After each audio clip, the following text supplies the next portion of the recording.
He is, of course, Ravens defensive lineman Michael Pierce, and he's back with us now here on GCR. Mike, it's Glenn. It's great to hear your voice, man. Thank you for taking the time for us.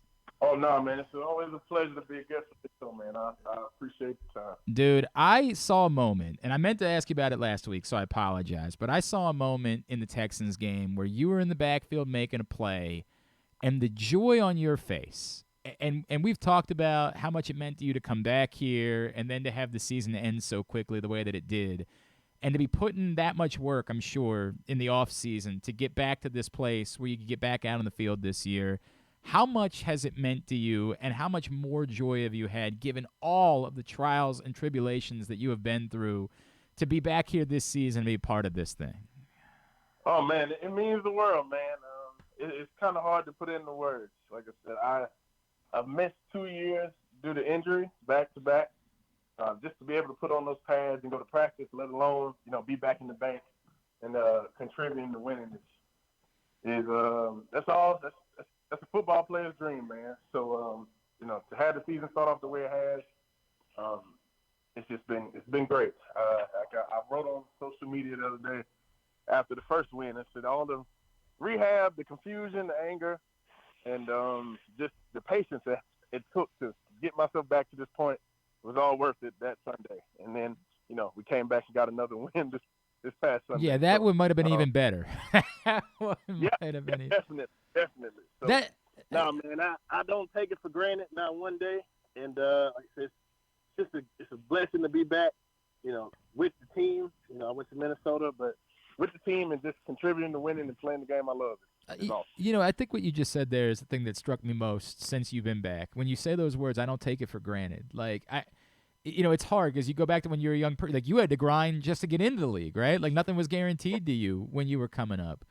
But experiencing it now on this side, like, it really feels like when I talk to you, like, you are at the point where you're like, dude, every day is genuinely a blessing. That, like, you have such an appreciation for just being able to be a part of this thing in this city that's meant so much to you. And in a way, it kind of gives me goosebumps hearing you talk about it now because it feels even more special than, when you broke through the first time.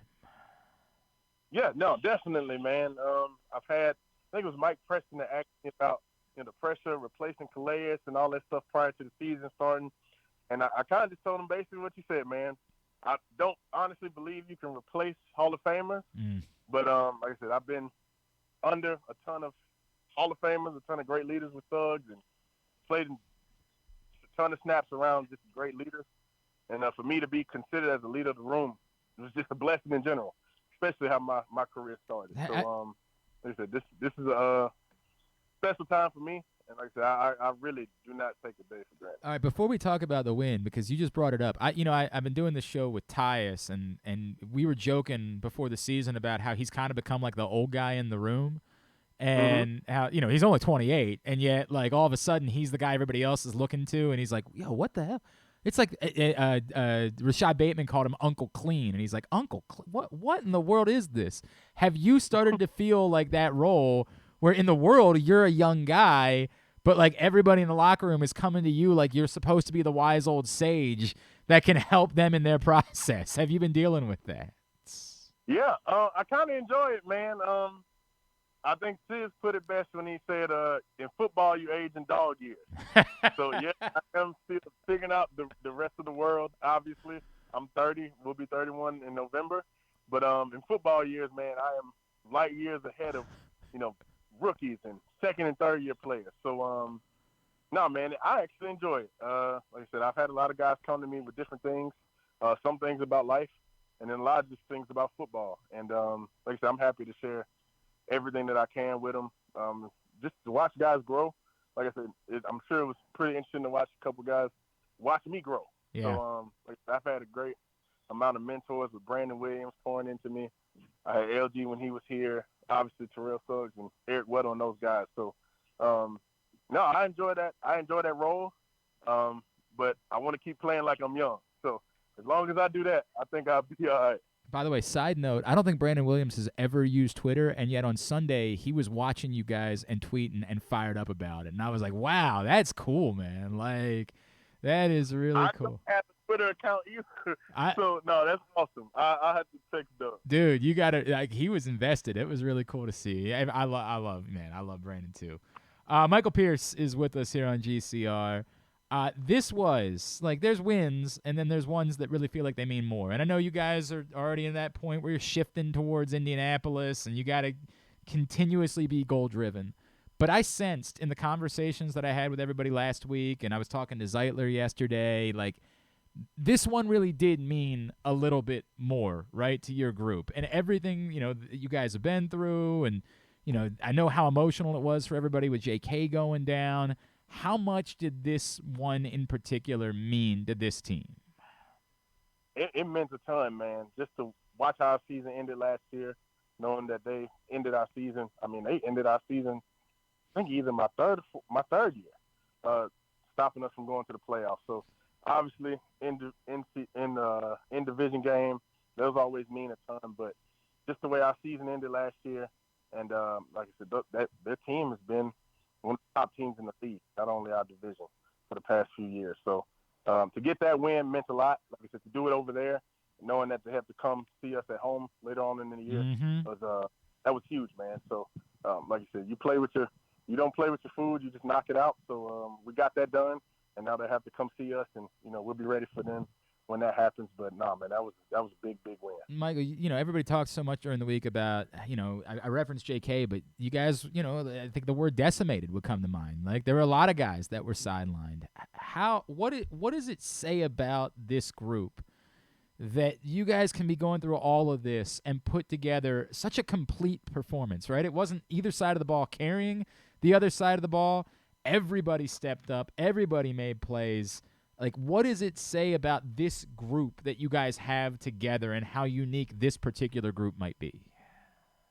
We got a bunch of warriors, man.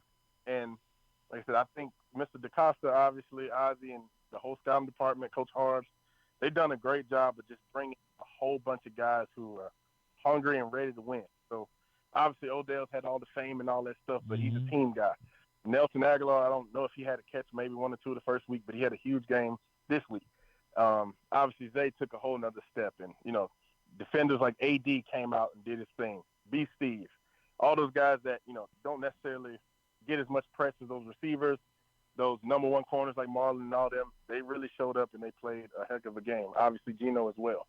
So, man, we got a whole bunch of warriors. And, like I said, everybody says they want to make it to the Super Bowl and whatnot.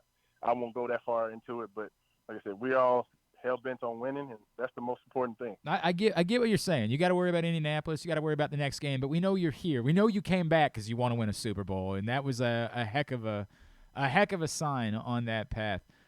You brought up Gino. I know he's been having fun with it on social media. The biggest play of the game, right? Like, you take nothing away from it all. But you guys had to give him a little bit of grief about it, right? Like, you had to maybe remind him, like, dude, you were running away from Joe Burrow? What are you doing there? I'll say this, and I'm sure you'll understand. We have not had a meeting yet. So when we meet tomorrow, he'll receive all the last criticism, etc. That's coming his way. But yeah, the few people who do watch the film on the plane, we all saw it.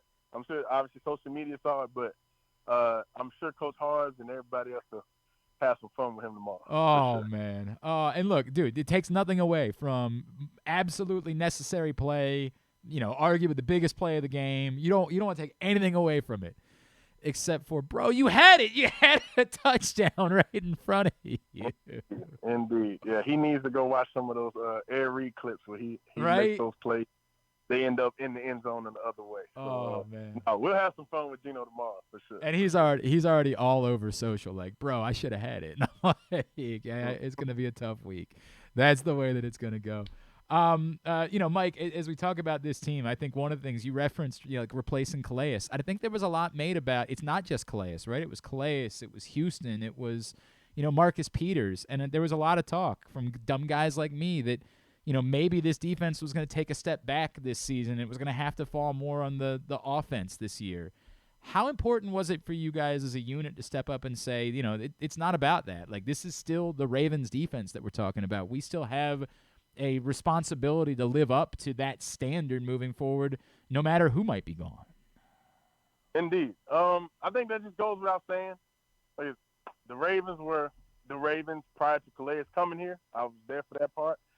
Prior to Justin Houston, prior to any of us in the room being there. So no matter, I mean, I don't think you even want to go in the season assuming that your defense is going to take a step backwards. But no, man, we had a great off season. Guys really came in. We had really great attendance, honestly. Just in the off season, just coming in and working throughout OTAs, throughout camp, obviously. And like I said, guys are hungry to make a name for themselves. And, you know, I don't know if will ever have a name like Calais or Marcus Peters or whatever, but the steps that need to be taken, just the work that need to be put in was put in and honest each and every day. And like I said, the fruits of our labor are starting to show. So whether we have those big names or not, obviously we have a responsibility to uphold the standard of the Ravens defense. And like I said, we're just having fun, and we're doing it our own way. And so far it's been working. Obviously we're only 2 weeks in, but no, that work has been putting in. I'm glad that it's starting to show. I love that, man. And then I just wanted to get caught up with you. How you feeling? Obviously, we talked about getting back on the field and how much that meant, but you know, it's wild to me watching you still put together some of these moves that you like. We've always known what an insanely gifted athlete you were, but you know, you reference that number starts with 3 now, right? And to still see some of these things that you're doing. How good do you feel? How have you managed to stay in the shape that you stayed in throughout dealing with all these injuries the last couple of seasons to still be the freakish athlete that you are at this point in your life? Oh, man, I feel great, man. It's just a testament to God just giving me the ability to get back healthy. My wife for staying on me when I was down on myself. And just the guys and the people I've had throughout rehab with Dr. Curl doing my surgery. The training staff, making sure I was back healthy. When I went back home for the off season, Garrett Trumer at Godspeed did an amazing job with me. Just being dedicated, man, and knowing that I love this game, you know, more than any other thing that I've ever done in my life. So for me, the work wasn't a question. It was just about if my body could hold up to getting back to speed and getting back to doing what I believe I'm able to do. So, man, I've had an amazing team around me, starting with my wife, picking me up on the down days when I don't feel like I'm making any progress. And then once I was back to speed, man, just putting that work in. And like I said, Coach Weave trusting and allowing me to be a leader in the room. That's all the other motivation I ever needed, to be honest with you. Cool. So to be a part of the head of Ravens defense is it's more than I could ever ask for. So I didn't need any more motivation than that. So like I said, I'm just gonna take it week by week and continue to progress as a player and progress as a leader. So I'm just grateful, man, and just got to kind of walk in that light. Bro, you're amazing, and I'm so happy for you. And to see that joy on your face after you recovered the fumble last week, man, like it gave me a feeling, bro. Like everything that you've been through, it's just awesome to have you performing this way, and awesome to get great wins. May this continue. Let's keep catching up. We got to get you out. I'm going to talk to Tyus about getting you out for one of these shows this week. I'd love to have you come out and hang out with us. We can make that happen at some point, brother. Michael Pierce. Always appreciate you, dude. Thanks for taking the time for us, and let's just go keep kicking ass all season long, right? Yes, sir. That's the goal, man.